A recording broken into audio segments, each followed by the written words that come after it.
certo? Muito obrigado mesmo, certo? Pela atenção de vocês, né? Eu estava fazendo os testes aqui. Vou explicar, antes de botar no ar, eu vou só dar uma explicação rápida, certo? É um bate-papo, viu, professor? Aqui a gente, entre nós três, certo? Vou fazer a apresentação de vocês, né, no áudio, e para nós darmos início ao bate-papo, apresento um ao outro, vou ler um texto, certo? Um para o senhor, professor, e outro para o professor Josinaldo, um texto que eu preparei, e aí a gente começa um bate-papo, certo? Que vai ser bastante proveitoso, ok? Combinado. Combinado? Já pode abrir, viu? Já está ao vivo? Pois bem, amigos, boa noite a todos, boa noite aos ouvintes, estão aqui já chegando os ouvintes, eu costumo começar pontualmente, porque o horário dos meus convidados é sagrado, certo? Eles têm compromissos, é uma sexta-feira. Primeiramente, quero agradecer imensamente, né, ao professor Frederico Glitz, né? Glitz, né? O nome, né? Professor Frederico Glitz, ao professor Josinaldo. Eu apresento aqui professor Frederico, professor Josinaldo, daqui da Bahia, certo? Professor Josinaldo, professor Frederico, certo? Uma boa noite a vocês, uma boa noite a todos. É um prazer imenso aqui nesta live. Nós vamos dar um seguimento às ideias que eu sempre tive, né, de trazer lives, trazer conhecimento. Essa é a minha 10ª live, eu fecho um ciclo, né? Eu falo mais de direito e arte, mas à medida que vai surgindo temas importantes ao longo do tempo, eu vou trazendo aqui e trazendo pessoas extremamente gabaritadas para a gente bater um papo, conversar e discutir a respeito dos temas que são comuns aos dias de hoje no direito. Como eu disse, antes de mais nada, eu vou fazer aqui um pequeno texto de apresentação em homenagem aos meus convidados, coisa pequena, curta, né, como meu agradecimento a vocês. Boa noite, amigos. Hoje eu tenho a honra de apresentar uma live com 2 grandes pensadores do direito, ambos jovens e extremamente talentosos, ambos bem-sucedidos em suas carreiras, ambos respeitados por seus pares, ambos excelentes debatedores, ambos abertos ao conhecimento. De um lado, professor Frederico Glitz, paranaense, professor com mestrado e doutorado, advogado, portanto, com formação sólida. Aceitou sem pestanejar um convite para uma live. O desafio do desconhecido não é apenas para os corajosos, mas para aqueles que buscam aprender, como ofício diário, né? O DNA dos inteligentes. Seus escritos revelam uma preocupação com a ciência do direito. Aborda temas espinhosos com simplicidade, sem ser simplista. Discorre temas acadêmicos sem que o tecnicismo prosélito esteja presente. Enfim, professor Frederico encara a ciência do direito como deve ser encarada, a ciência que torna o homem civilizado. De outro lado, o meu amigo e professor e advogado Josinaldo Leal, doutor e pós-doutor em terras italianas. Tem na clareza das ideias o dom de explicar temas mais difíceis do direito, sem na tentação de parecer rasteiro. Apaixonado pelo que faz, não se furta de transmitir seus conhecimentos a todos aqueles que o solicitam. E este conhecimento oceânico do direito só não é maior do que a vontade de aprender. Incansável em seus estudos, não há espaço para desânimo. E eu brinco aqui, consegue a proeza de ser intelectual refinado e bronzeado ao mesmo tempo. Coisa para pouquíssimos. É uma brincadeira, não. Então, hoje, esse pequenino texto de apresentação dos amigos, certo? Nossa live hoje é sobre a lei que alterou e acrescentou algumas coisas no Código de Defesa do Consumidor. E aí os meus amigos perguntam por que o professor Frederico Glitz? Eu li um artigo dele no Conjur, né, a respeito da lei do superendividamento e os contratos internacionais. O professor Frederico hoje é uma das maiores autoridades no Brasil em contratos internacionais. O seu extenso currículo o gabarita a conversar e a dialogar sobre superendividamento. Estudei sobre ele, vi que ele já abordou temas, inclusive com entrevistas em televisão. Eu falei, é a pessoa certa para que a gente possa debater. É a oportunidade de trazer ele aqui para o Nordeste, para a Bahia, para o interior, né? E eu faço isso com muita honra. E o professor Josinaldo, esse companheiro meu de muitos anos, de muitas batalhas, reconheço o seu talento impressionante, né, em discorrer sobre direito do consumidor e área do direito civil, com uma simplicidade, uma calma que às vezes me atormenta. Como ele consegue dizer aquelas coisas difíceis com a simplicidade que lhe é comum. Mas, boa noite, amigos, boa noite a todos, certo? Eu quero agradecer aqui a presença mais uma vez e vamos ter um bate-papo aqui produtivo. Então, abertos os microfones, depois eu faço aqui umas perguntas para a gente falar. Está aberto aqui. Naldo, vou pedir a permissão, como professor Frederico, certo? Está tão distante da nossa querida Paraná, as suas considerações iniciais, professor. Professor Gemiro, com essa introdução aí, eu não preciso de mais nada, eu acho que eu vou reproduzir ela toda vez. É uma baita publicidade para mim. E agradeço o convite, assim, a oportunidade, essa pandemia tem tanta coisa ruim, mas a aproximação que ela nos traz com a tecnologia e com os diálogos que a gente vem fazendo é muito significativa, e é uma honra estar na Bahia, ainda que virtualmente. Aqui em Curitiba agora deve estar mais ou menos uns 15 graus, imagino que aí seja muito mais agradável. Semana que vem a gente vai ter temperatura negativa por aqui, então eu já me sinto mais acolhido e com esse calor que emana aí da Bahia. Só vou dizer uma coisa, nós aqui na Bahia, como já falei na outra, nós só temos duas estações do ano, verão e muito quente.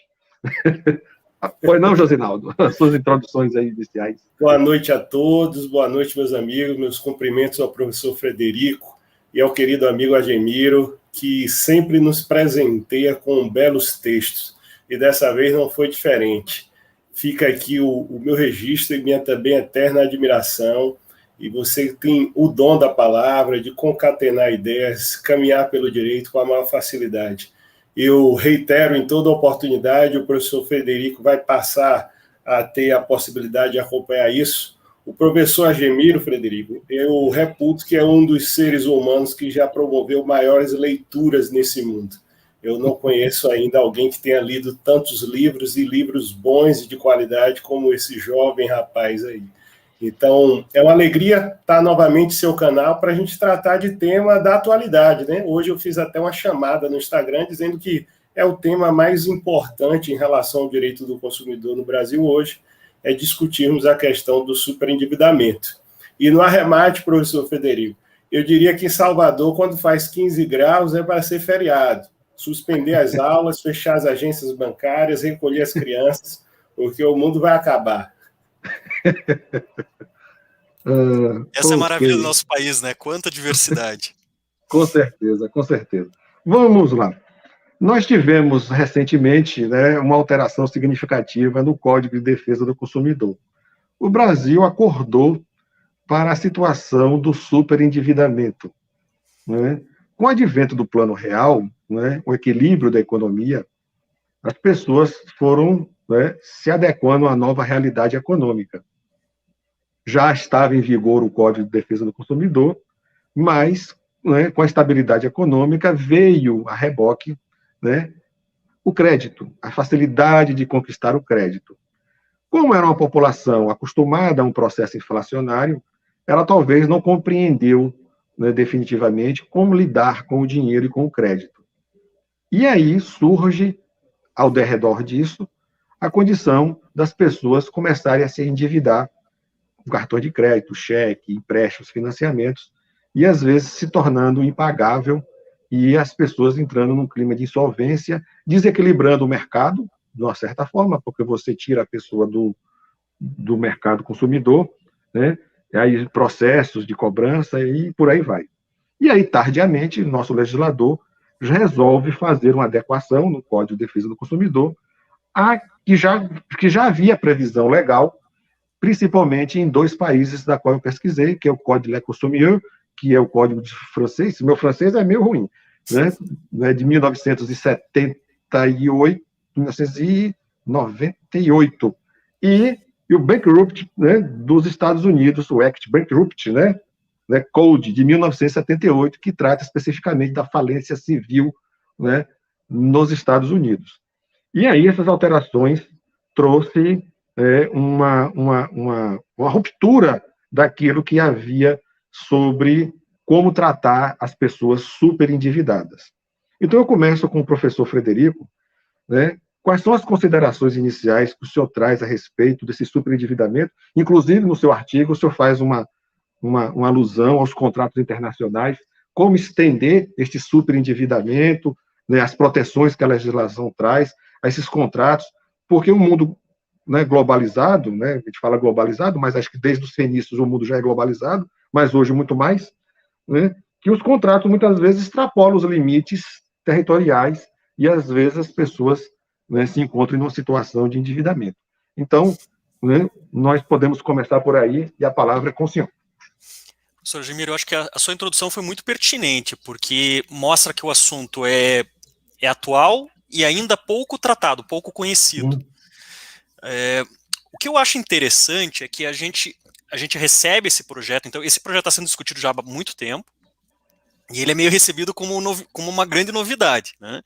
O que já é preocupante, porque quer dizer que a população, para quem é dirigido isso, e o próprio projeto prevê como a educação financeira como um direito básico do consumidor, então a própria população para quem é dirigido isso está recebendo isso como uma grande novidade, né? Me parece que não deveria ser assim. Segundo o apontamento é que o Congresso tem projetos de lei, inclusive, prevendo já um procedimento de falência para a pessoa física. Projeto que está tramitando, então que talvez pudesse ter sido reunido e pudéssemos ter então um conjunto de instrumentos um pouco mais afinados. Isso por quê? Porque embora a reforma, né, o texto da reforma expressamente diga que não se caracteriza a insolvência civil, me parece que tem uma grande falta, né? Eu não sei se o professor Josinaldo concorda comigo, mas e se não se cumpre o plano, o que acontece? Né? E me parece que o caminho ainda em aberto poderia ser eventualmente de um processo, entre aspas, falimentar simplificado, alguma coisa de recuperação de crédito simplificado, mas que me parece uma grande ausência. Então eu acho que esse momento que a gente podia começando a discutir já é justamente como que se insere esse projeto. Esse projeto ele é protetivo, ele é para ser preventivo, esse projeto, nossa alteração legislativa, mas ela acaba não trazendo consequências para o descumprimento que o próprio consumidor pode ocasionar. E aí, professor Ginaldo, né, as suas... Perfeito, a colocação do professor Frederico é por demais pertinente. E esse contexto que a gente vivencia essa alteração no Código de Defesa do Consumidor traz um alerta e uma necessidade até de mudança do próprio paradigma da sociedade.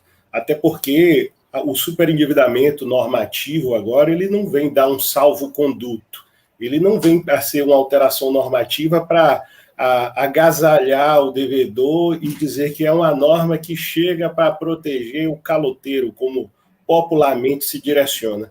É um plano normativo que visa equalizar esse sistema do mercado de consumo que precisa de socorro.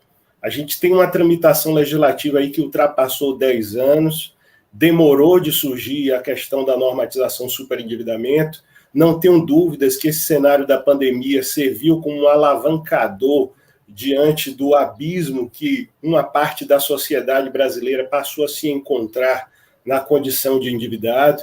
Estima-se aí o impacto em aproximadamente 60 milhões de brasileiros endividados e 50% desse número super endividado. Então, na verdade, nós temos grandes missões. O professor Frederico foi muito pertinente ao sinalizar que temos lacunas ainda nessa norma, nesses procedimentos normativos, e isso exigirá muito da habilidade do advogado em saber conduzir esse plano de repactuação coletiva e universal de dívidas, saber se posicionar, não fechando os olhos para uma bandeira que eu digo sempre. As intervenções no mercado de consumo, elas são pontuais e tem que buscar um equilíbrio, uma harmonização. Reconhecemos a necessidade do consumidor superendividado ser protegido, mas também não podemos fechar os olhos ao credor, que está ali desenvolvendo uma atividade econômica lícita, partindo desse pressuposto. Então, o superendividamento tende a trazer mecanismos de prevenção e, sim, intervenção, agir para buscar o desejoso equilíbrio. Então, acima de tudo, Ademiro e professor Frederico, eu acho que a sociedade brasileira precisa abraçar essa necessidade, não olhar com maus olhos. Eu tive a oportunidade de alguns debates em ambiente virtual me questionar especificamente, então agora é uma norma para o devedor, para o caloteiro. Essa visão precisa ser repaginada. A norma não vem aqui, até porque não é uma moratória, não está se concedendo perdão da dívida, e sim a possibilidade de retorno da dignidade. Eu digo que dentre um dos princípios, embora ele não esteja expresso nessas novas inserções, a grande bandeira, o pano de fundo do superendividamento é a tutela da dignidade do consumidor. Perfeito. Eu vou fazer aqui uma pergunta para ambos, certo? Do que eu estudei, pesquisei e dos livros que eu li a respeito. Na doutrina estrangeira, existe dois tipos de definição de superendividados e da solução de conflitos. O chamado Fresh Start, né, recomeço, que é do direito americano, e o da reeducação, que é o modelo europeu. O Fresh Start americano, ele disse que o fato da pessoa adquirir dívidas, contrair dívidas que se tornaram impagáveis, ela não é encarado como uma forma negativa em relação àquele que faz que tem esse tipo de comportamento, que é o chamado, né, aldeomania, que é aquele que tem compulsão pelo consumo. E que ele deve ser reintegrado ao mercado, oportunizar ele para que ele possa resolver os conflitos junto com seus credores. Existe uma gama muito grande nos Estados Unidos de institutos e associações que ajudam essas pessoas com orientação psicológica, orientação jurídica, e tem uma famosa nos Estados Unidos, que eu peguei o nome aqui, da associação, que é a Associação National Foundation for Credit Consuling Service, que é a maior americana de aconselhamento no tratamento disso. Então, eles acham que o fato da pessoa se endividar foi digamos assim, uma situação inesperada, da qual ele deve ser perdoado e trazer de volta ao mercado. O modelo europeu, né, o superendividado, é que ele deve reparar o erro em razão de sua conduta por ter se tornado endividado e reeducá-lo. Eles não têm a preocupação de reinseri-lo no mercado novamente, né? Inclusive, a legislação francesa fala daquele superendividado ativo inconsciente e o ativo consciente. O inconsciente, ele não teve controle nas contas e superendividou. O consciente é aquele que faz dolosamente a fim de aplicar um golpe. Qual é a minha pergunta? Em razão dessas duas situações que eu trago, em que modelo o Brasil se enquadra? O Brasil é uma terceira via, porque traz uma disposição diferente a respeito do tratamento do sobreendividamento, ou é uma soma desses dois? Ou seja, tentar socializar o sujeito que se endividou, perdoando ele, reinserindo no mercado, ou fazer como o modelo europeu, apenas reeducá-lo, certo? E ele deve reparar o seu erro e pagar a sua dívida, claro, em outras condições, ou o Brasil está numa terceira posição? Eu queria, né, qual é a posição que vocês teriam a respeito disso aí? Uma pergunta de bolso, né? Sacanagem. Pois não? Eu lhe diria que eu já ouvi defenderem que nós seríamos um modelo, já a famosa expressão no momento, híbrido, né? Híbrido. Ou antigamente sui generis, né? Mas o que me parece é que a gente caminha mais para o lado americano da reinserção do que o modelo punitivo, vamos chamar assim, sociopunitivo aqui, educacional punitivo do europeu. Porque essa reeducação, ela, tal como aconteceria, por exemplo, com um curso obrigatório, talvez nas infrações de trânsito, alguma coisa que o valha, isso não aconteceria. Aparentemente, a gente tem um sistema, no entanto, que complementa em outro aspecto, que é levar em consideração, que eu destaco que são dois pontos que, na minha opinião, são bem importantes, que é o primeiro, estabelecer como política nacional, política de Estado, portanto, a educação, e aqui tem um aspecto que está um pouquinho escondido nessa lei, que é tão interessante que eu também não tenho visto falarem, mas a educação não só financeira, mas também ambiental do consumidor. E ambiental no sentido de evitar o excesso do consumo, inclusive. Então, me parece que é preventivo nesse sentido e não posterior, né? E o segundo aspecto é como e essa lógica da educação ser ser considerada um direito básico. Então, não só uma política de Estado, mas um direito básico, o consumidor podendo ser exigido. E aí passa pela cabeça que eventualmente a gente vai ter que passar aí por uma reforma de currículos escolares, inclusive, para eventualmente trazer isso para dentro da educação básica, educação, enfim, talvez até para o ensino superior, não sei, né? Então, me parece que nós caminhamos para um modelo diferente. Ele não é reprovador, ele não vai sancionar, não vai tentar achar culpa, né? Ele, claro, isola aquele que dolosamente contrata, aquele que pensa em não pagar, mas isola para afastá-lo da proteção. E ele incorpora lógicas que não estariam necessariamente nem num modelo nem no outro. Me parece que é mais ou menos isso. Não sei se o professor Josinaldo concorda nessas linhas. Perfeito, Frederico. A vertente efetiva, na minha percepção, é essa. A gente vivencia aí um modelo brasileiro que foi buscar experiências em outros sistemas jurídicos. Sem sombra de dúvida, a diretiva europeia, os passos que o próprio direito alemão, com a autorregulação, deixar o norte à atuação do mercado, permitindo que os núcleos de conciliação e mediação criem um mecanismo mais favorável até antes de uma intervenção judicial, evidencia esse caráter que a palavra seria o híbrido mesmo para esse sistema.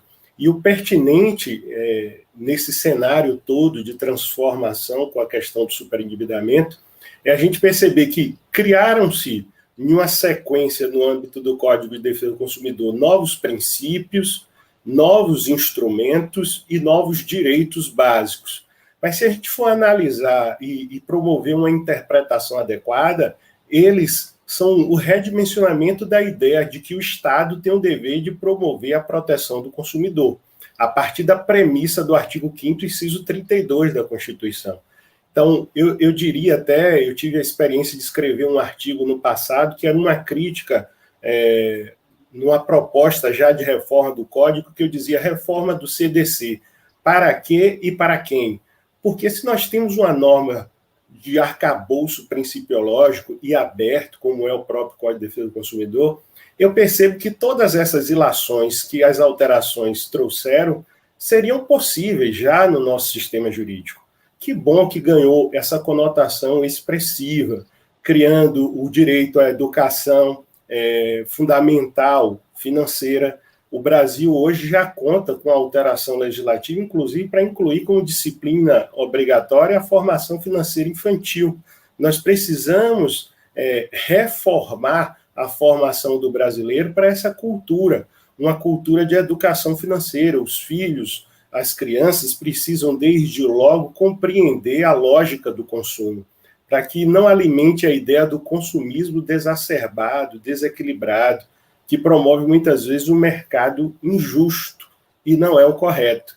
E na medida em que o próprio Código agora traz como instrumento a prevenção e o tratamento ao superendividamento, fica nítido essa intervenção a longa-manos do Estado em evitar que o superendividamento ocorra. Ele não quer que esse dano social. E por que um dano social? Porque o consumidor superendividado, isso ecoa na relação de trabalho dele, isso ecoa na sua relação pessoal, familiar, criando, na verdade, um comprometimento da própria essência da pessoa.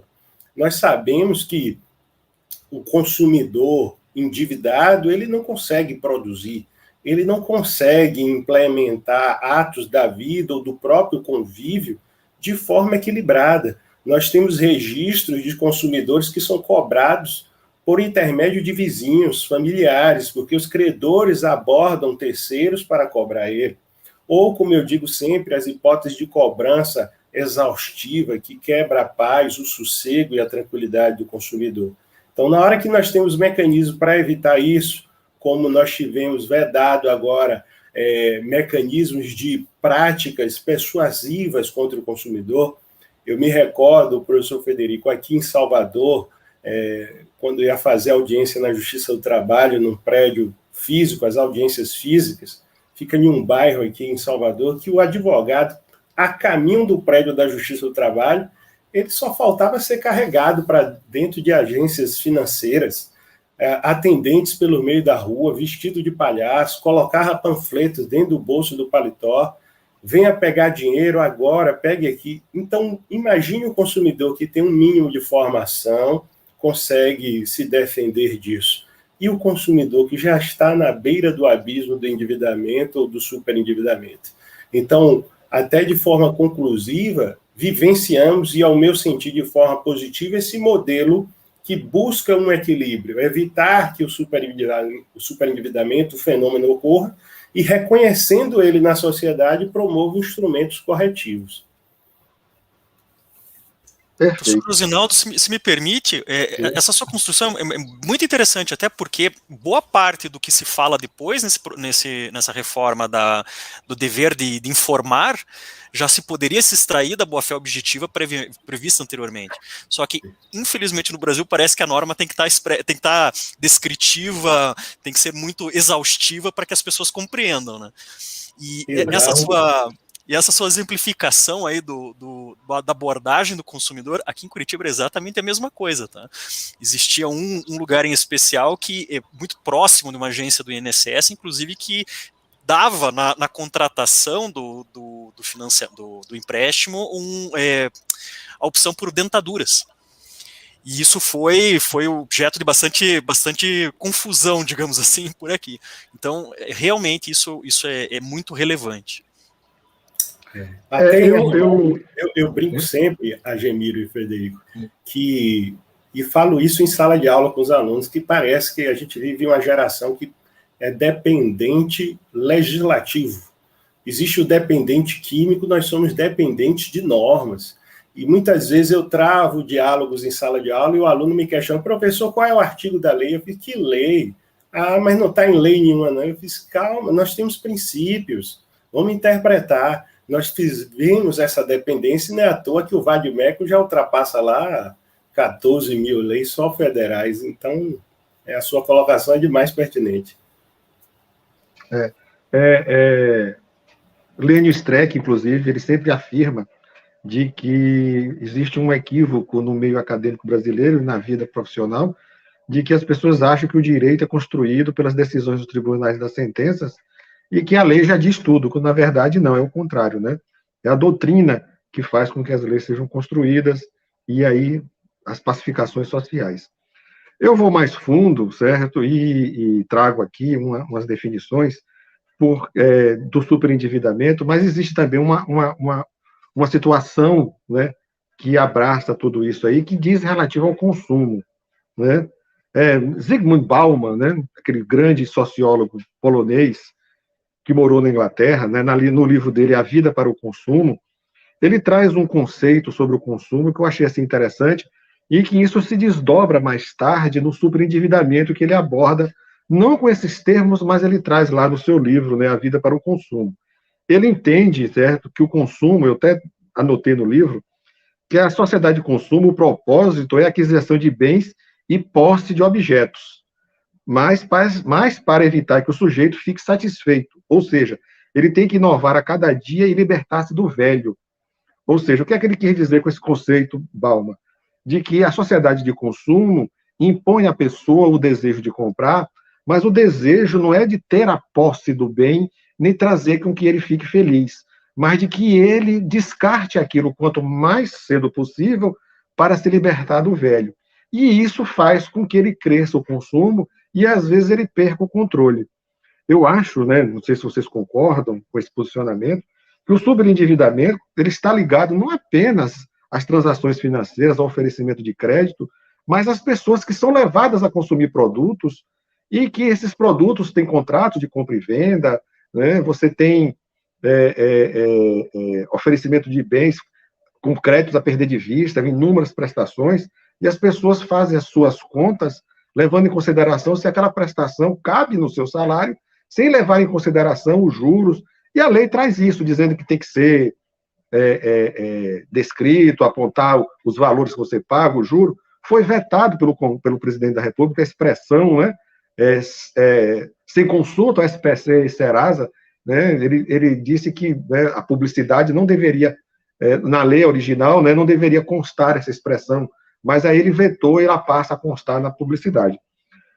O superendividamento, né, na condição de vocês, está em razão, né, do mercado de consumo que nós vivemos, e que isto é uma espiral, certo? Em que é preciso que ela funcione para que o mercado sobreviva, é preciso que as pessoas se endividem para que elas possam continuar na roda financeira, pagando juros e sustentando. Vocês acham que com esta lei nova vai quebrar este ciclo, vai trazer, certo? Em especial as grandes lojas de consumo, de varejo, vai efetivamente modificar esse posicionamento? Professor Gemiro, me parece, e aí é chute agora, né? Vamos lá.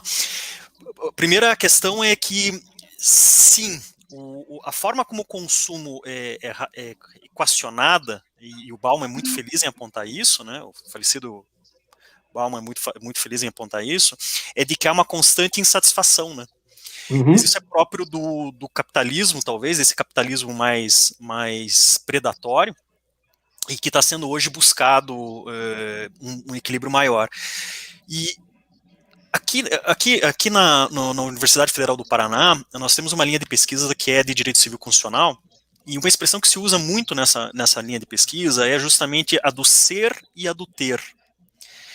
E o ter parece ter se tornado o foco do indivíduo e não o ser.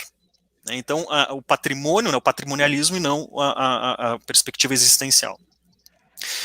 Há um conflito geracional. A nova geração, aquela dos millennials, parece já estar se adequando melhor a essa racionalidade de que o ter não é assim tão essencial, e a gente começa a ver uma nova economia surgindo, né? Então, por exemplo, a economia do compartilhamento, por exemplo, né? Então, Uber, enfim, o streaming mesmo, a própria ideia do streaming que tem que se adequar para ter várias contas, para você pagar uma assinatura só para várias visualizações, enfim. E por que eu digo isso que é uma questão mais essencial até? Porque é um pouco também da nossa cultura brasileira, tal como a gente recebe do colonizador e como a gente reproduz aqui, né? Eu fico, por exemplo, vendo, quando a gente vê rede social, né, a pessoa nem está necessariamente satisfeita com aquilo, mas ela precisa mostrar aquilo. E várias vezes a gente escuta depois da necessidade de tratamento psicológico deste consumidor, que, na verdade, mesmo tendo se endividado, acaba não se percebendo, não concretizando aquele desejo. Ele continua insatisfeito e ele busca mais. Então é quase como uma droga nesse sentido, né? Então, Oneomania, né? Uma patologia. Exato, né? uma patologia. Oneomania. Então, assim, a gente vai tentando costurar todos esses pensamentos soltos que eu expus aqui. Eu acho que tem que passar pela educação. É um processo, educação no sentido de nós entendermos, porque aquele que gasta, né, aquele que recebe, que trabalhou para receber e que gasta, ele tem essa noção do quanto ele suou para poder comprar aquilo.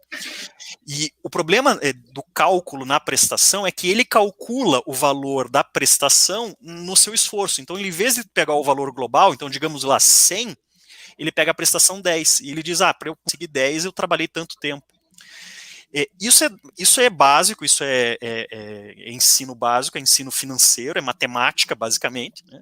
E me parece que isso se resolve com educação.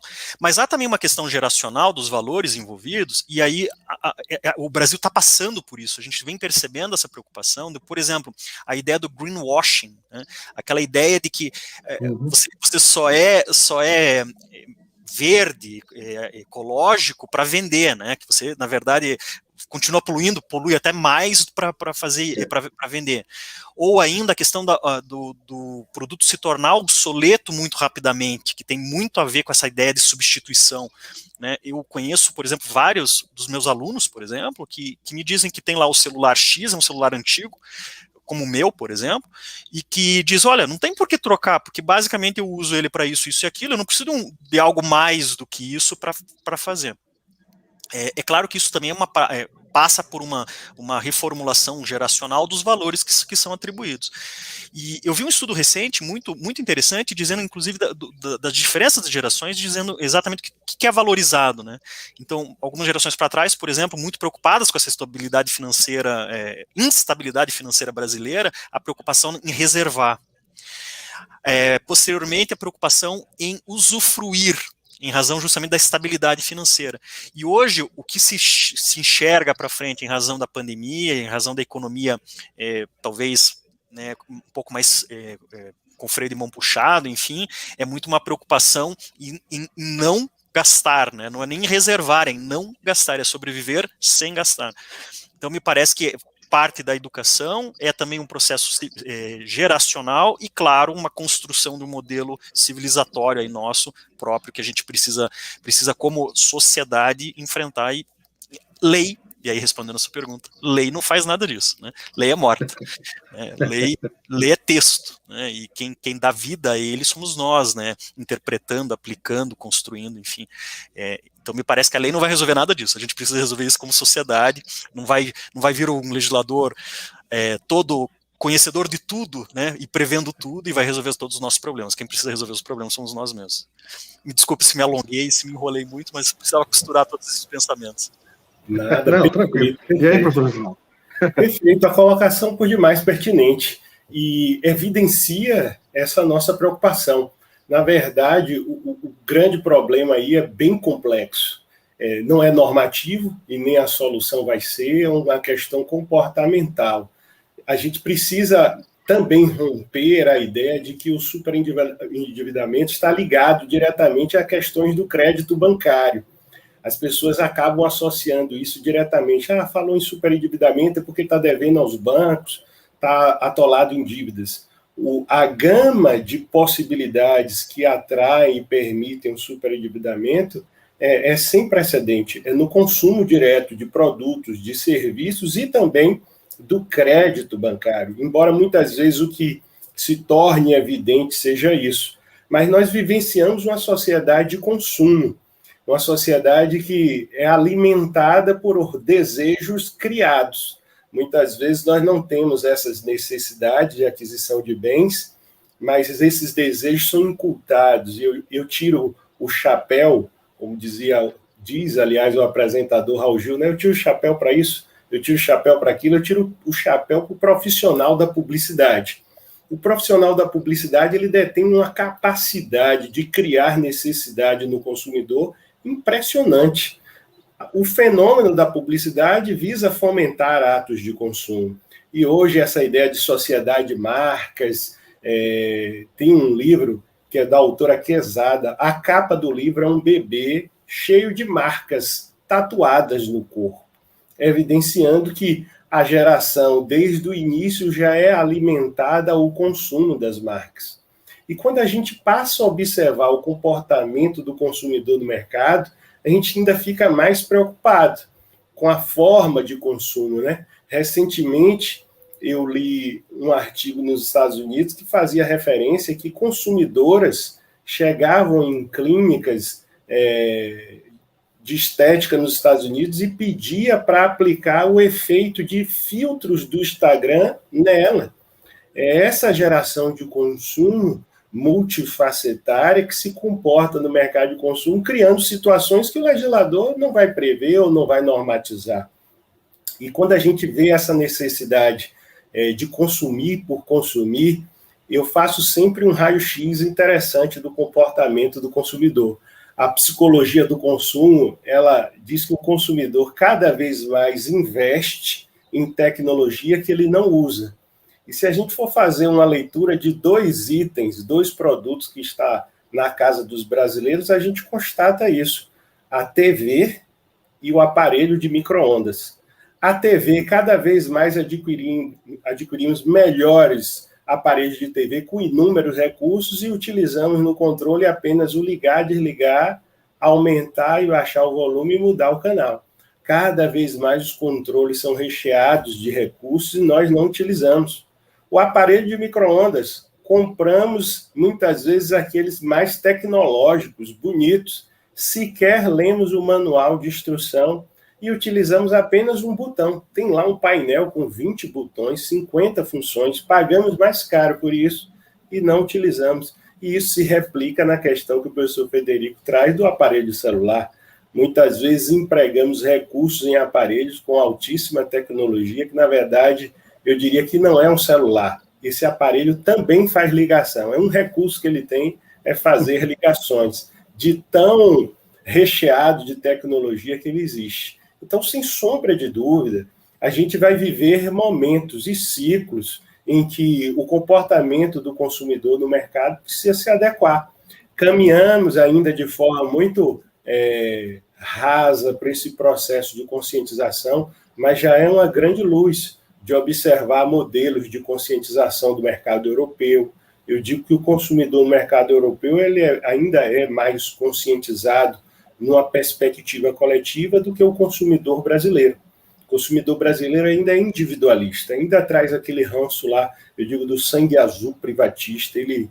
O termômetro dele, ou o barema, é o preço é o bom, é o melhor, ele compra. Ele contrata o plano de saúde pelo preço, não pela rede de cobertura. Ele contrata os produtos tendo como referência preço. E quando isso atinge uma coletividade, a preocupação dele ainda não é coletiva. Ele se preocupa se para ele está interferindo em algo ou não. O norte-americano, o europeu, principalmente o francês, tem aguçado essa conscientização. Então, são experiências que a gente ainda precisa vivenciar. A Alemanha, eu gosto sempre de fazer uma análise do direito alemão, porque o direito alemão ele é um crítico do direito de consumo brasileiro, que ele aponta que nós somos muito autorregulamentativo, né? O Estado interfere muito. E olhe que o que seria do consumidor brasileiro se nós não tivéssemos a longa-mão do Estado aí, com esses mecanismos e instrumentos. Lá ele deixa para o mercado regular. Quem sabe, no futuro, a gente consiga, com a maturidade do consumidor e também do fornecedor, encontrar um mercado mais autorregulativo. Mas hoje não é o momento, ao ponto de precisarmos da lei do superendividamento. Perfeito, perfeito. Vamos voltar à lei, né? A lei do superendividamento, ou seja, não chama lei, mas é um adendo, que não digo adendo, né? Um aperfeiçoamento do Código de Defesa do Consumidor. E lá no seu artigo 6º, inciso 11 e 12, ele diz, né, ele fala sobre o mínimo existencial, né, nas relações de consumo na hora da tratativa da dívida. Eu fui pesquisar a origem desse nome e acabei achando num artigo do professor Ingo Sarlet, quando ele diz que essa expressão, né, foi cunhada, já havia sido trabalhada na Alemanha, pelo publicista Otto Banshoff, né, da qual ele determinava que a existência digna ela é em decorrência, certo, do mínimo existencial, levando-se em consideração a dignidade humana. Eu pergunto a vocês, né, como é que nós vamos definir, né, o mínimo existencial, né, quando o consumidor for chamado a negociar a sua dívida, de modo que ele, né, possa honrar os pagamentos no plano aprovado, depois não aprovado para a justiça e tal. E lá eles falam do mínimo existencial, mas não define, a legislação não define, né? O que é que se entende por esse mínimo existencial? O que é que vocês abordam, né? O que é que vocês pensam quando diz que, no momento da tratativa de solução do seu superendividamento, chamando todos os credores, de modo que ele consiga sobreviver e pagar as dívidas? Mas traz a expressão mínimo existencial. O que é que na cabeça de vocês significa isso? Professor Ademiro, eu posso recomendar também uma outra leitura, que é o livro do ministro Fachin, Estatuto do Patrimônio Mínimo. Paranaense? Isso. Ele, na verdade, é gaúcho, mas radicado muito tempo aqui no Paraná. E se o Brasil fosse um país simples, eu diria para o professor que bastaria a gente olhar o salário mínimo previsto na Constituição. E isso já seria um baita de um parâmetro, né? E a grande verdade é que a jurisprudência se bate com esse tema. Ela se bate normalmente quando o devedor está na condição de ter bens constritados, e ela ali tenta entender quais bens poderiam ou não vir a ser objeto aí da satisfação da dívida. E o que acaba acontecendo na maior parte das vezes é que a gente acaba percebendo que são valores, ou a preocupação é uma preocupação muito básica, é subsistência. Então, eu temo que o patrimônio mínimo mencionado na legislação acabe depois vindo a ser confundido com subsistência. Até porque essa é uma matemática difícil, né? Se não houver consenso naquela audiência preliminar, o juiz, por exemplo, precisa prever num plano, no mínimo, que o fornecedor seja remunerado pelo valor da dívida atualizada. Então, se isso já não era possível para o consumidor pagar, eu imagino ainda fazendo essa construção, elastecendo isso em 5 anos, dependendo do índice de correção monetária, e ainda tendo que ele sobreviver. Então, na minha visão, na forma como nós trabalhamos na jurisprudência com essa perspectiva, me parece que esse mínimo é o mínimo de subsistência, efetivamente, que vai acabar sendo percebido como isso. Embora devesse o nosso sarrafo, né, já que estamos em tempos olímpicos, o nosso sarrafo deveria ser erguido mais ao alto, e talvez um parâmetro plausível seria aquele da Constituição, que leva em consideração direitos fundamentais e até em maior sentido direitos humanos. E aí, professor Reginaldo? Perfeito. A leitura do professor Frederico é por demais adequada. Nós vamos enfrentar essa questão do regulamento, a regulamentação vai surgir e haveria de ser uma circunstância casual, mas isso criaria, evidentemente, mecanismos de entraves operacionais. Porque casual a gente vai buscar realidades distintas e o critério objetivo talvez não contemplasse essas necessidades. Então, creio, da mesma forma que vai desencadear para uma necessidade de estabelecer a subsistência, mas aí eu insisto naquela necessidade de visualizarmos a bandeira no pano de fundo, que é o princípio vetor da dignidade da pessoa humana.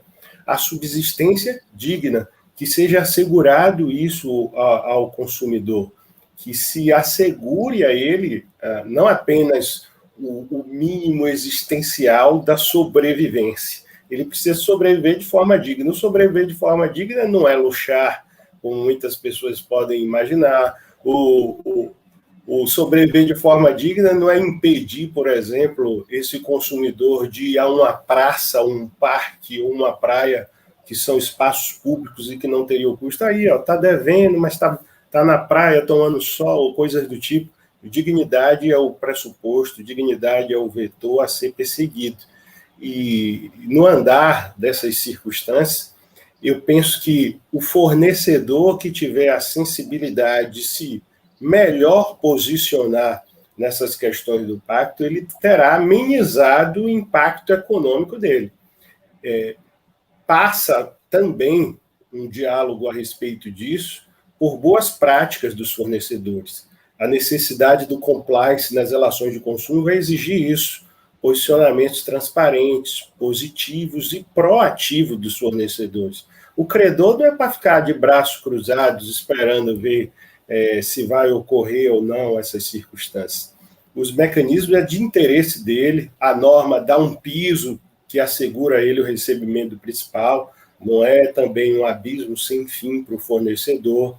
A professora Cláudia Lima Marques, em várias oportunidades, ela que é uma grande propulsora da questão do superendividamento no Brasil, participou e realizou diversas audiências públicas, e dentre essas temáticas se discutia o possível efeito colateral desse plano de repactuação de dívidas. Se o fornecedor deixaria isso correr aos consumidores adimplentes, aquele prejuízo que ele passou a ter por não absorver o valor integral do seu crédito.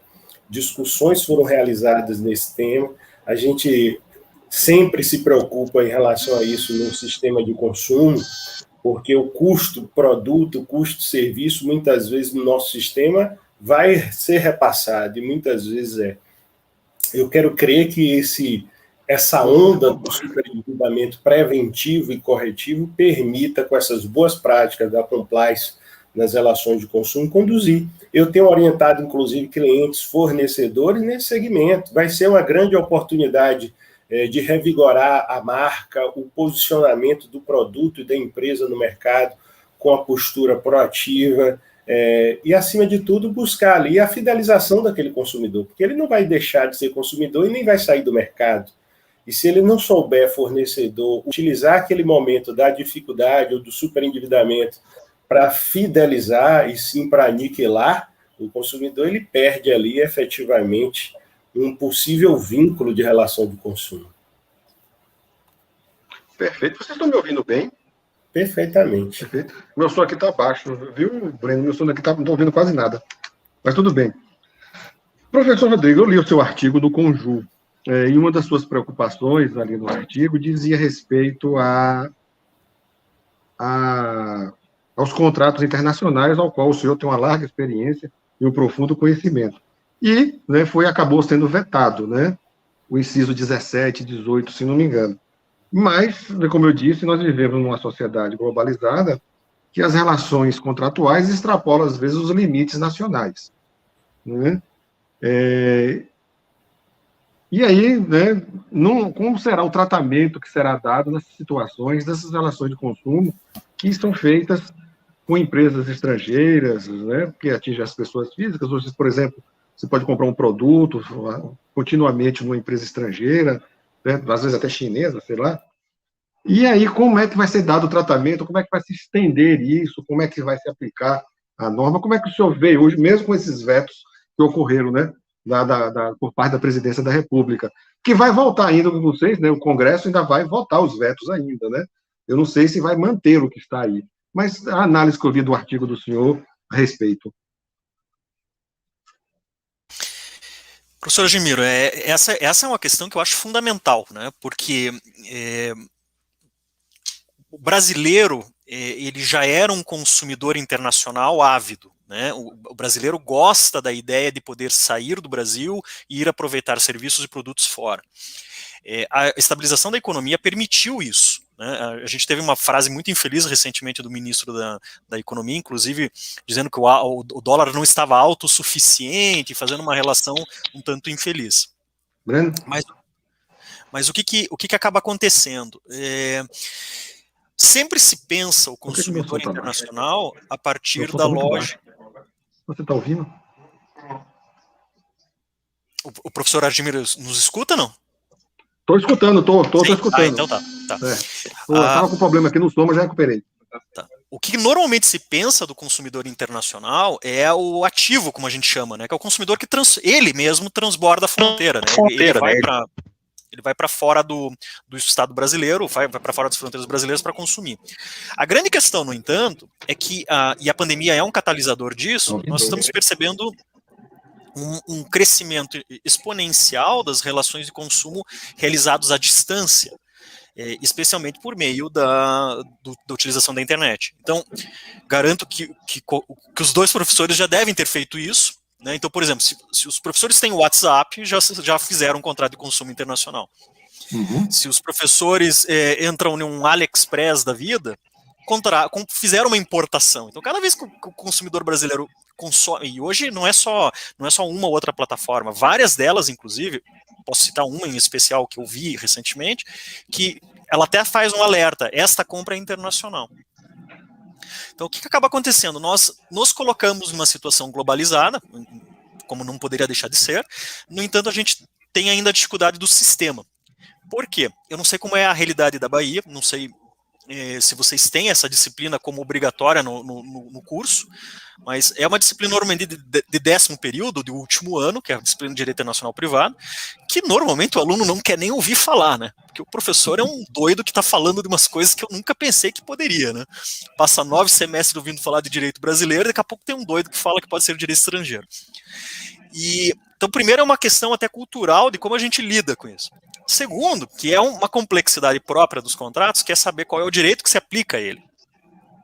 Nem sempre é o direito brasileiro. E essa aplicação do direito, a escolha até mesmo do direito, é um problema no Brasil desde a década de 40 do século passado. Então, com a revogação da parte inicial do Código Civil de 16, a substituição dele pela lei de introdução, o regime que o Brasil passa a adotar é do Estado dizendo qual é o direito. E o Código de Defesa, desculpe, essa reforma, né, a lei de superendividamento, naquele inciso que o professor se referiu, que é o inciso 19 do artigo 51, classificaria como uma cláusula abusiva aquelas que, entre aspas, prevejam a aplicação de lei estrangeira e que limite a proteção assegurada. Ou seja, a forma como o projeto se colocou, e essa era a minha preocupação, que eu externei nesse artigo, era de que a forma como a reforma estava propondo, o projeto estava propondo a alteração da legislação, era de que, eventualmente, um direito estrangeiro fosse considerado, a aplicação dele fosse considerada uma cláusula abusiva. E me parece que, em vez de se fazer isso por cláusulas abusivas, por uma série de motivos, mas principalmente porque quando eu analiso cláusula, estou analisando o mérito da questão, já estou no direito aplicável, né? Mas, principalmente, me parece, isso tem que ser tratado em outro lugar. E este outro lugar é uma tentativa da doutrina brasileira. O professor Josinaldo mencionou a professora Cláudia Lima Marques, podemos também mencionar a professora Nádia de Araújo, do Rio de Janeiro, que vem fazendo um trabalho muito forte de tentativa de alteração da legislação brasileira e de criação de mecanismos internacionais para estabelecer uma espécie de uniformidade em relação ao direito aplicável a contratos de consumo, como, por exemplo, o direito mais benéfico ao consumidor, ou mais protetivo ao consumidor. Esse trabalho já redundou em 2017 em um acordo no Mercosul, que infelizmente ainda não está em vigor no Brasil, já redundou em 2 projetos de lei, o último dele, um já arquivado, de 2012 aqui no Brasil, e o outro de 2020, abril de 2020, para alterar a lei de introdução, o artigo 9º da lei de introdução, e também redundou em uma série de eventos, artigos científicos, enfim, muita discussão científica sobre essa escolha do direito aplicável, até porque o Brasil está um pouco atrás dos países vizinhos nessa definição. Existem já instrumentos internacionais mais atuais sobre esse assunto. E dito tudo isso, o que a gente acaba percebendo então? Que lidar com o consumo internacional no Brasil é um problema. É um problema porque a gente não tem instrumentos normativos suficientes. Teoricamente, o juizado especial não deveria apreciar esse tipo de matéria, mas por conta da complexidade, mas muitas vezes o valor econômico justifica a intervenção dos juizados especiais. E em terceiro lugar, muitas vezes o consumo ele não é nem sequer percebido como consumo. E eu digo aqui principalmente a questão dos dados. Então eu mencionei o exemplo do WhatsApp. Né? No WhatsApp, no contrato, que muito provavelmente ninguém lê, né? Todo mundo baixa, mas ninguém lê. Existe lá uma cláusula de eleição de foro, existe uma cláusula de eleição de direito aplicável e existe uma cláusula de escolha do direito aplicável. Então a gente tem... E por que as pessoas não percebem como consumo? Porque ela não pagou nada por isso. E no direito digital se diz, né, que quando você não paga nada, você é o pagamento, né? Quando você não paga nada, você é a mercadoria. E o fato é que isso vai ser um problema, principalmente mais para o futuro. Já se tem percebido pessoas que têm seus dados pessoais, suas fotos, enfim, sendo utilizadas em publicidades no estrangeiro, inclusive. Alguns aplicativos também foram... A atenção da imprensa brasileira foi chamada por conta desses aplicativos que previam isso no contrato, mas me parece que, além, então, do problema propriamente dito, do direito, da cláusula abusiva, do artigo do inciso 19, do artigo 51, projetado, que transformava em uma cláusula abusiva aquela que determinava a aplicação de um direito estrangeiro, que para além disso a gente tem aí um grande espaço de construção, que é o chamado direito internacional do consumo, e que o Brasil, que não é só um problema do Brasil, né? Os países, de um modo geral, estão bem atrás nessa produção, e isso vai envolver um esforço internacional, talvez por meio de uma agência da ONU, enfim, mas que é uma realidade que já se coloca e exige esse cuidado. E aí, professor Josinaldo? Constatando o que a gente já imaginava, o professor Frederico é um exímio conhecedor aí do segmento da atuação do consumo e com esse braço também para o direito internacional. E ele muito bem colocou, nós vivenciamos um terreno movediço quando se trata da questão dos contratos de consumo. Eu já tive uma oportunidade também de discutir, deixa eu me enquadrar aqui, às vezes eu saio da tela, discutir a questão do direito à integração, né? Já passamos da hora de discutir e analisar isso. No ambiente do Mercosul, houve essa tentativa, não se concretizou, embora tenhamos terreno propício para isso, se a gente for olhar, inclusive, a própria similitude normativa principiológica, principalmente o direito argentino, no Peru também, na percepção do direito do consumidor. Na Europa, a gente acaba tendo as diretrizes como um parâmetro para algumas temáticas de consumo, mas o direito à integração eu penso como aquele objeto a ser alcançado. a discussão precisa ser concretizada. Até porque a gente tem no próprio CDC o parâmetro lá do artigo 7º como uma norma de abertura para tratados, convenções de ambiente internacional, e muitas vezes a gente se choca e a própria sociedade se depara com a intervenção do judiciário. Não tão recente assim, mas o Supremo teve a oportunidade, no julgamento de um recurso extraordinário, movido pela Air France, discutindo a aplicação do CDC nos contratos de transporte internacional, em que o ministro Gilmar Mendes meio que fez um recorte ali da não incidência do CDC com a prevalecência da Convenção de Varsóvia, o Pacto de Montreal. Mas a gente visualiza isso em um recorte de um contrato de transporte aéreo. E nos outros segmentos, nas outras interfaces das relações de consumo. Então, um passo seguinte na temática do direito do consumidor é amadurecer isso.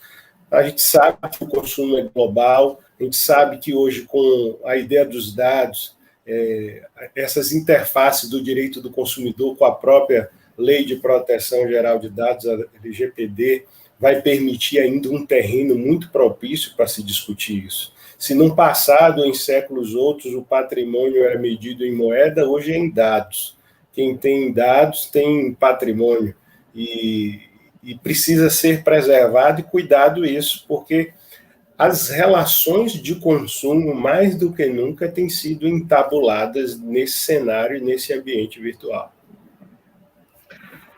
Gente, se me permite, professor Jamil, só dois claro, apontamentos. Perfeito, claro. Professor Josinaldo. E eu acho que só a integração é um problema.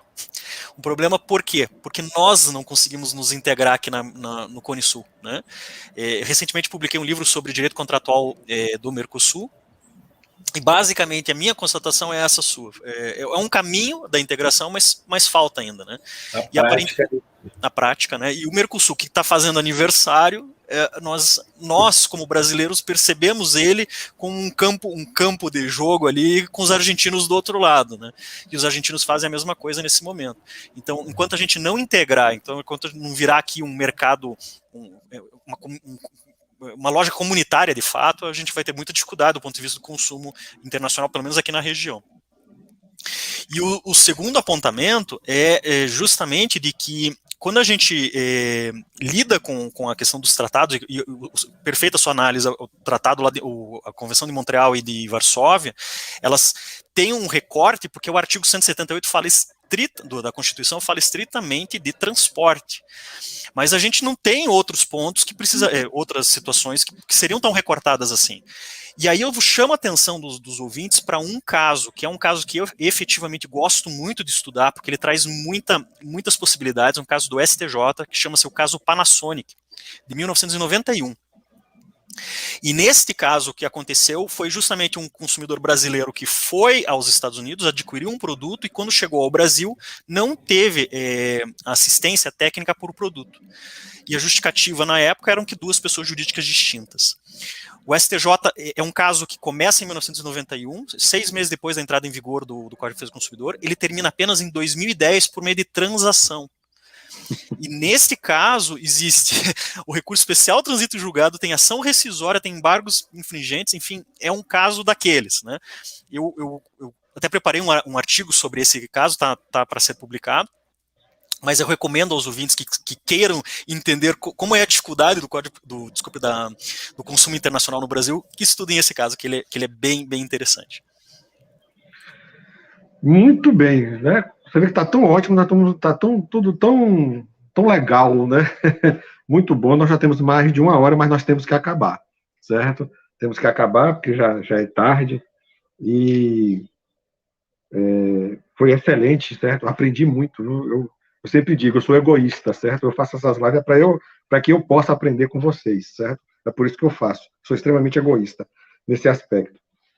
Eu queria aqui agradecer imensamente a participação de vocês, me sinto assim lisonjeado e honrado, né? O professor Gisnaldo tem até um compromisso agora, então eu me sinto extremamente lisonjeado, agradecer imensamente ao professor Frederico, né, que aceitou o convite, ele não me conhecia, certo? Eu entrei em contato com ele, eu falei assim, nossa, ele nunca viu falar de mim, com esse nome assim, Argemiro vai pensar que é um remédio que estão vendendo por telefone, certo? Se é para tosse, Argemiro, isso deve ser aquele remédio para tosse que estão querendo vender. Mas ele aceitou com a fidalguia, certo? Com o coração aberto, né? Eu diria que ele é o paranaense mais baiano que eu já vi em minha vida, certo? Ele recebeu com alegria assim tão grande, e aí eu me sinto muito mais alegre. O professor Josinaldo, eu acho que eu nem tenho o que falar, né? O professor Josinaldo, ele é muito mais do que um amigo, né? Eu tenho ele como referência, né? Eu sempre digo, né? Eu sou mais velho do que ele, poucos meses, coisa de dias, mas a sua bagagem cultural, o seu conhecimento de direito me impressiona, e eu gosto de cercar de pessoas inteligentes. Eu queria dar um espaço aqui para os agradecimentos de todos vocês. Antes de terminar, professor, eu vou ler aqui um pequenino poema de um conterrâneo seu, né?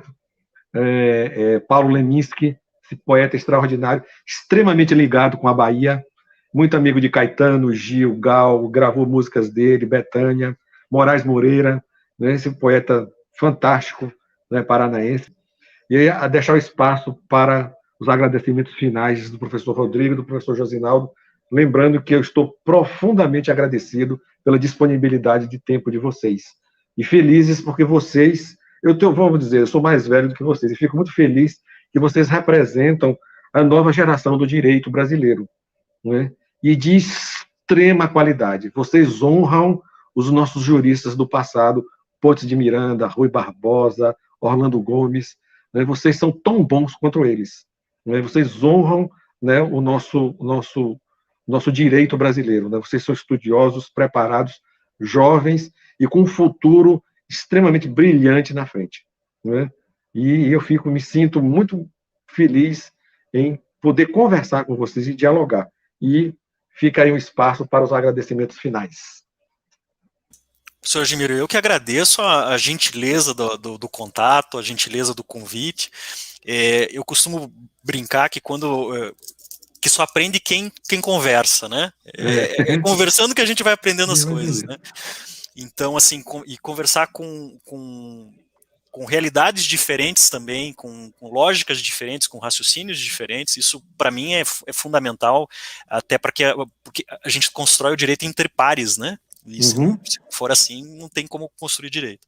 Então, eu lhe agradeço a oportunidade, o convite, não o conhecia pessoalmente, agora conheço pessoalmente, o professor Josinaldo também, fiquei muito feliz com essa conversa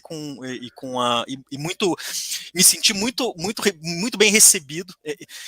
De baiano estou longe, infelizmente estou longe, geograficamente, mas como a Bahia é o Brasil, né? É onde o Brasil nasce, então agradeço também essa honraria que o senhor me concede. Naldo? Maravilha. Professor Argemiro, gratidão mais uma vez pelo convite. Eu me sinto honrado em participar mais uma vez de um quadro aqui do seu canal. Já tive a oportunidade aqui de dialogar a respeito de arte, cinema, que é um propósito seu também, e essa noite aqui também foi uma noite de aprendizado, sem sombra de dúvida. O professor Frederico, de uma grande simpatia, extremamente educado, competente, inteligente, nos brindou aqui essa noite com a sua comunicabilidade, com todo o seu saber. Sinta-se, professor, abraçado por todos nós. Na primeira oportunidade que tiver, venha a Salvador, venha a Bahia e nos avise, nos comunique, para que possamos aqui retribuir de uma forma agradável todo esse conhecimento e o carisma que você demonstrou essa noite. Um forte abraço e, professor Argemiro, parabéns. Será recebido, professor, com muito axé. Com certeza. Eu vou ler aqui para encerrar, certo? O texto pequenininho, acho que você já deve conhecer, ou já viu falar, até virou música, né, de Paulo Leminski, que é Bem no Fundo, é um dos poemas deles mais conhecidos. No fundo, bem lá no fundo, a gente gostaria de ver nossos problemas resolvidos por decreto. A partir desta data, aquela mágoa sem remédio é considerada nula, e sobre ela, silêncio perpétuo, extinto por lei todo o remorso. Maldito seja quem olha para trás, e lá para trás não há nada, e nada mais. Mas os problemas não se resolvem. Problemas têm família grande. E aos domingos, sai todos a passear. O problema a sua senhora e os outros pequenos probleminhos. Paulo Leminski, paranaense extraordinário, poeta Fantástico. fenomenal, fantástico. Muito obrigado a todos, uma boa noite, um bom fim de semana, certo? Quando vir a Bahia, certo? Vamos nos encontrar, né? O senhor já conhece a Bahia? Já esteve na Bahia? Já conheço. Conhece. Então, mas volte, nunca é demais revisitar, né? Venha, que será muito bem recebido, será uma honra e um prazer muito grande, certo? De ciceroneá-los aqui na nossa terra. E eu também amo o Paraná, certo? Meu irmão morou em Toledo durante muito tempo, certo? Meu irmão morou em Toledo, certo? A cidade aí lá na divisa do Paraguai. Mas muito obrigado, boa noite a todos. E a live foi muito boa, muito proveitosa. Um abraço afetuoso a todos e uma boa noite. Obrigado, boa noite, professor. Maravilha. Boa noite a todos. Certo.